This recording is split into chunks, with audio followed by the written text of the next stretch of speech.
I've seen way too many people go for the cheapest 4-bay or 6-bay NAS they can find, only to end up juggling a handful of drives that constantly fill up, or a system that chokes when you try to stream a 4K video from your library. The regret you feel after that kind of purchase is real. You spend hours setting it up, only to discover it can't keep up with the workload you actually need. Link is in the description if you want to check the product details on Amazon.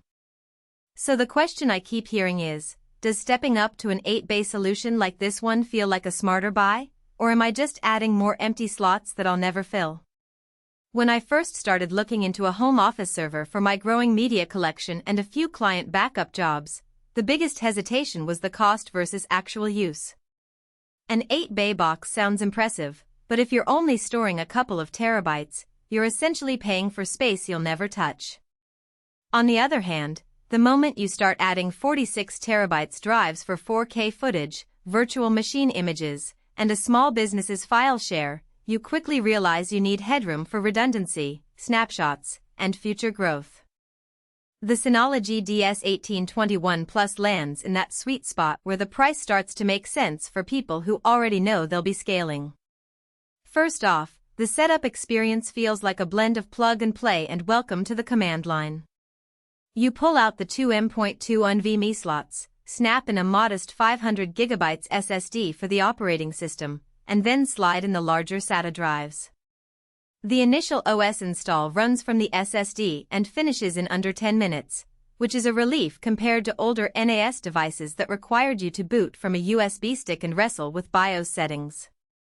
Once the system is up, Synology's Diskstation Manager, DSM, greets you with a clean web interface that feels more like a modern desktop OS than a storage appliance. You can create shared folders, set up user permissions, and enable the suite of Synology apps without ever opening a terminal. What really matters in daily use is how the unit handles multiple simultaneous tasks.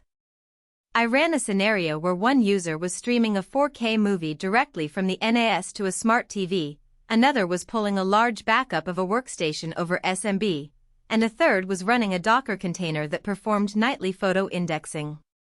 The DS1821 Plus kept everything fluid.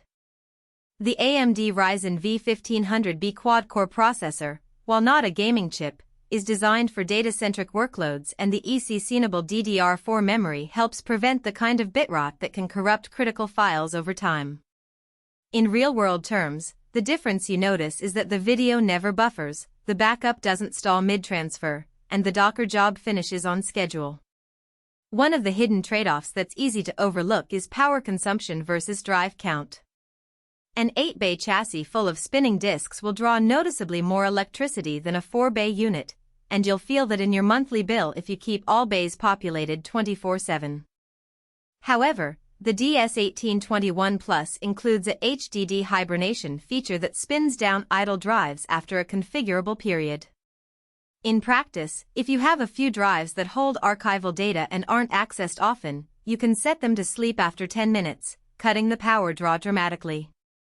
It's a small but practical way to keep the operating cost in check. Who should buy this? If you're a power user who needs a reliable home media server, runs a small office with a handful of employee file shares, or you're an enthusiast looking to host virtual machines, surveillance footage, and a personal cloud all in one box, the DS1821 Plus is a solid foundation. Its 8 bays mean you can start with a modest 3-drive RAID 5 setup for redundancy and expand to 6 or 8 drives as your storage needs balloon, without having to replace the chassis. The built-in support for snapshots and the Synology hybrid share option also give you a safety net that most cheap alternatives lack. Who should skip it? If your primary need is a simple backup target for a single desktop, or you only plan to store a static photo library that won't grow much beyond a couple of terabytes, a smaller 2-bay or 4-bay Synology model will save you a lot of upfront cash and power. Likewise, if you're looking for raw, uncompressed video editing performance, you might be better served by a dedicated workstation with internal NVMe storage rather than relying on network bandwidth, even with the DS1821 Plus S gigabit ports. In terms of practical strengths, the dual 1 GBE ports can be bonded for link aggregation, which gives you a noticeable boost when multiple users are pulling large files at the same time. The two M.2 slots let you offload the OS and cache onto fast NVMe drives, reducing latency for applications that need quick access, like database containers or the PhotoStation app.